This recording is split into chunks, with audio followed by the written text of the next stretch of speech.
एक बार की बात है, एक छोटे से गांव में सैम नाम का एक लड़का रहता था। सैम अपनी बहादुरी और जिज्ञासा के लिए जाना जाता था। उसे गांव के आसपास के जंगलों में घूमना बहुत पसंद था और वो अक्सर जंगल के अंदर छिपे हुए खजाने ढूंढने के लिए बहुत दूर चला जाता था। एक दिन सैम जब हमेशा से ज्यादा अंदर तक गया तो उसे पेड़ों के बीच एक बहुत पुरानी गुफा मिली। वो बहुत उत्सुक था और वो अंदर चला गया। उसका दिल धड़क रहा था। अंदर जाकर उसने एक अद्भुत चीज देखी। अंदर उसे एक बड़ा चमकता हुआ क्रिस्टल मिला जो एक ऊंचे पत्थर पर रखा था। क्रिस्टल की खूबसूरती देखकर सैम उसे छूने से नहीं रोक सका। जैसे ही उसने क्रिस्टल को छुआ, एक आवाज गुफा में गूंज उठी, नौजवान, मैं ज्ञान का देवता हूँ। मैं तुम्हें 3 इच्छाएं दे सकता हूँ, लेकिन ध्यान रहे, समझदारी से मांगना, क्योंकि इच्छाओं के परिणाम होते हैं। सैम बहुत खुश हुआ, लेकिन उसे थोड़ा सा डर भी लग रहा था। अपनी पहली इच्छा करने से पहले उसने बहुत सोचा, मैं बहुत सारे पैसे की कामना करता हूँ, ताकि मेरा परिवार और गांव बहुत अमीर हो जाए और खुशहाल हो सके। ज्ञान के देवता ने हामी भरी और तुरंत ही सैम के परिवार और पूरे गांव पर पैसों की बारिश हो गई। खेत खूब फलने लगे और ग्रामीण आराम से रहने लगे।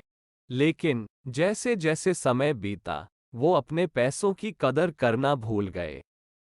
वो उन्हें हल्के में लेने लगे और उन छोटी छोटी खुशियों को खो दिया, जो उन्हें पहले बहुत पसंद थी। अपनी पहली इच्छा के नतीजे देखकर सैम अपनी दूसरी इच्छा सावधानी से करने लगा।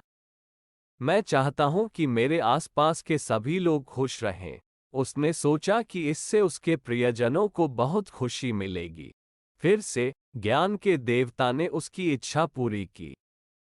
सैम के आसपास के लोग अचानक खुश हो गए, लेकिन कुछ गड़बड़ थी। वो खुश तो थे, लेकिन उनकी खुशी सच्ची नहीं लग रही थी। उनकी खुशी दिखावटी लग रही थी। सैम को समझ आया कि खुशी दूसरों पर नहीं लादी जा सकती, वो अंदर से आती है।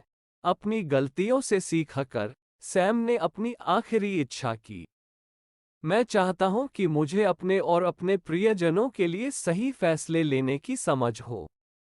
ज्ञान के देवता मुस्कुराए सैम के दिल में बदलाव देखकर। वो जानते थे कि सैम बहुत कुछ सीख चुका है।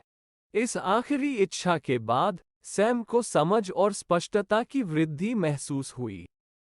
सैम को बहुत ही अच्छी तरह से समझ आने लगा कि उसे क्या करना चाहिए। वो दुनिया को एक नए नजरिए से देखने लगा। उसने ऐसे फैसले लेने शुरू कर दिए जो दूसरों और खुद के लिए सच्ची खुशी लाए। सालों के बाद सैम का गांव न केवल पैसों से समृद्ध हुआ, बल्कि कंपैशन, ग्रैटिट्यूड और सच्ची खुशी से भी भरा गया।